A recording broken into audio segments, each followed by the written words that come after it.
Friends, आपका अपना channel शायद अवर्ड विद आजी में बहुत ज़्यादा स्वागत है। तो इस वीडियो में हम लोग क्लास 12 इंग्लिश प्रोज का चैप्टर 5 के most important short type question cover करने वाले हैं। तो ये जो चैप्टर है ये आपके लिए बहुत इंपॉर्टेंट है। इस चैप्टर का नाम है इंडिगो और इसे लिखा है लुईस फिशर ने।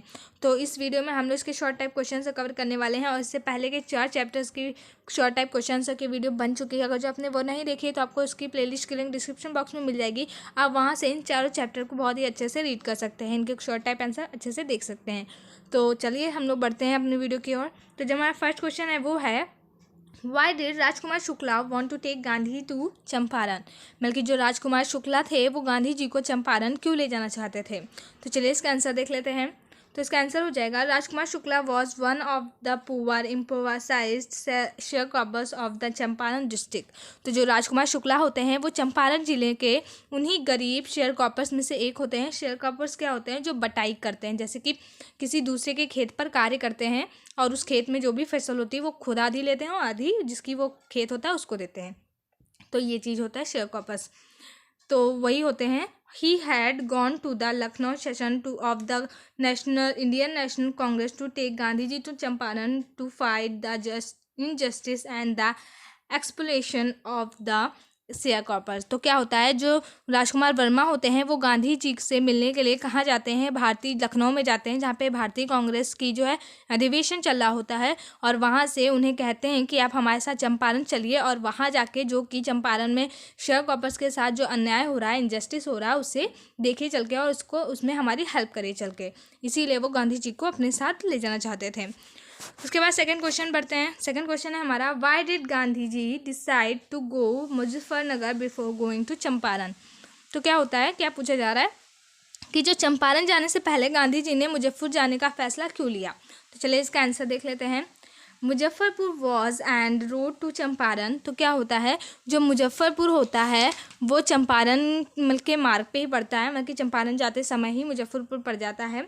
Gandhi ji decided to first to go to Muzaffarpur because he wanted more complete information about the condition in Champaran then Shukla was capable of imparting.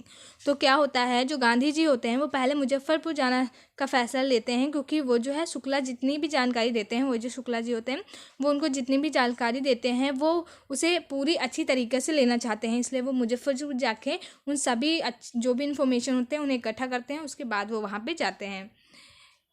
It did prove helpful as the lawyer in the Muzaffarpur who frequently represented the peasant groups in the court briefed Gandhi ji about their cases। तो क्या होता है कि ये जो होता है जब वो मुजफ्फर जाते हैं तो उनके लिए ये बहुत ही ज़्यादा मददगार साबित होता है, क्योंकि मुजफ्फरपुर के वकील अक्सर अदालतों में किसान समूहों का प्रतिनिधित्व करते हैं, मतलब कि किसानों की तरफ से लड़ते हैं। और गांधी जी को उनके मामले में जब वो मुजफ्फरपुर गए तो उनको इस केस के बारे में बहुत ज़्यादा जानकारी प्राप्त हो गई थी, तो इसलिए वो मुजफ्फरपुर गए थे। उसके बाद नेक्स्ट क्वेश्चन है, आई होप आपको क्वेश्चन समझ में आ रहे होंगे। नेक्स्ट क्वेश्चन है why did Gandhi ji tell the court that he was involved in the conflict of duties। तो क्या होता है, गांधी जी ने अदालत में मतलब कि ऐसा क्यों बताया था कि वो कर्तव्यों के संघर्ष में फंसे हुए हैं, मतलब कि conflict of duties। तो चलिए इसका आंसर देख लेते हैं। Gandhi ji told the court that he was involved in the conflict of duties. He must not set a bad example by breaking the law by refusing to comply with the eviction order, but he must also render humanitarian and national service for which he had come to Champaran. तो क्या होता है, गांधी जी ने अदालत में कहा कि वो कर्तव्यों के संघर्ष में फंसे हुए हैं, मतलब कि अर्थात वे कानून को तोड़कर आदेश का पालन करने से इनकार करके एक बुरा उदाहरण स्थापित नहीं करना चाहते थे, लेकिन उन्हें मतलब कि ह्यूमैनिटी को ध्यान में रखते हुए, मानवीयता को ध्यान में रखते हुए राष्ट्रीय सेवा के लिए भी समर्पित होना होगा, जिसके लिए वे चंपारण आए थे।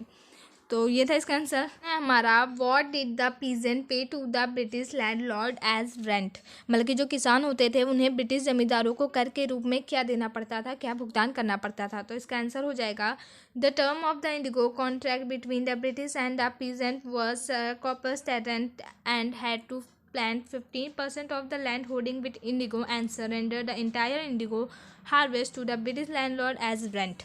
तो क्या हुआ था, यहाँ पे आप इंडिगो से मतलब समझ रहे हो, इंडिगो को हिंदी में नील कहते हैं। इंडिगो एक प्रकार का कलर होता है जिससे कि कलर किया जाता है कपड़ों वगैरह को, जैसे कि डाई एंड डाई में कलर यूज़ होता है उसी टाइप का। तो क्या होता है कि जो ब्रिटिश होते हैं और जो किसान होते हैं, इनके बीच में इसको उगाने के लिए कुछ शर्तें रखी गई थी कि उन्हें जो है अपनी इंडिगो, जो भी उनकी क्रॉप होती थी इंडिगो की, उसकी 15% किसानों को मिलेगी और बाकी का जितना भी होता था वो उन्हें ब्रिटिश लैंडलॉर्ड को रेंट के रूप में दे दिया जाता था, दे देते थे वो लोग। तो ऐसा ही हो रहा था। तो इससे जो है उन किसानों को बहुत ही ज़्यादा नुकसान हो रहा था, क्योंकि उनके हिस्से में सिर्फ 15% उनका आ रहा था। इसलिए तभी जो गांधी जी होते हैं वो चंपारण जाते हैं और ये सारा कुछ सही करते हैं, वहाँ पे केस वगैरह लड़ते हैं। तो आई होप आपको ये क्वेश्चन समझ में आ गए होंगे। ये बहुत इंपॉर्टेंट क्वेश्चन थे।